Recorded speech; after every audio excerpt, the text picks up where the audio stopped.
But let's just Right. talk about Lenny Wilkens. First off, the basketball player. I mean, I talked to Scoop Jackson.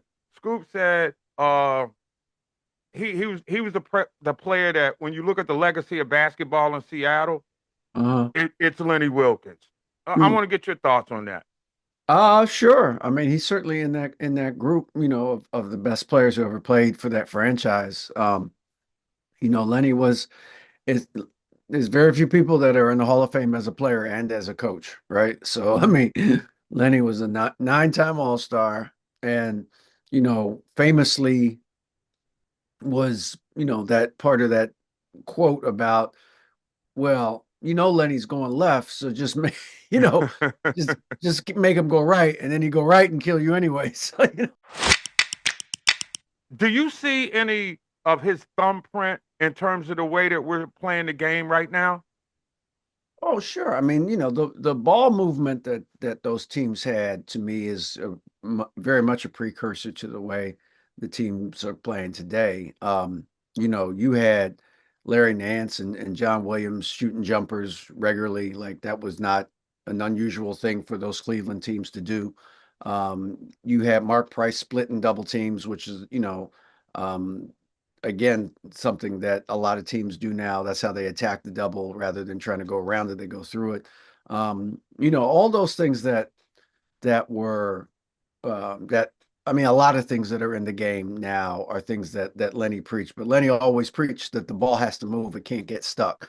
And that's why those teams were so difficult to guard and why they were so successful because anybody could shoot, anybody could score in those offenses. And it didn't matter whether it was Doherty facing up, shooting the jumper, or you know them getting Mookie Blaylock downhill on a pick and roll. There's all kinds of different ways to skin a cat, and Lenny would take whatever talent, look, just like a Don Shula would take the talent he had and figure out the best way to win games with it. And so that's the mark to me of a great coach.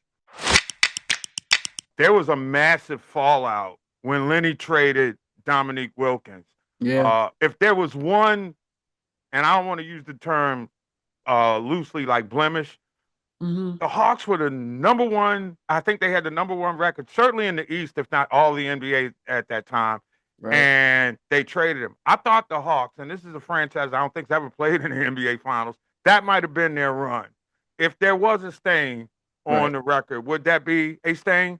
I mean, yeah. I mean, his Cavs teams never beat the Bulls, right? Like that's the other one to me is that those teams were certainly. I remember Magic calling them the Cavaliers the team of the '90s because we all thought the Cavaliers were going to win a couple of championships because they were really, really good.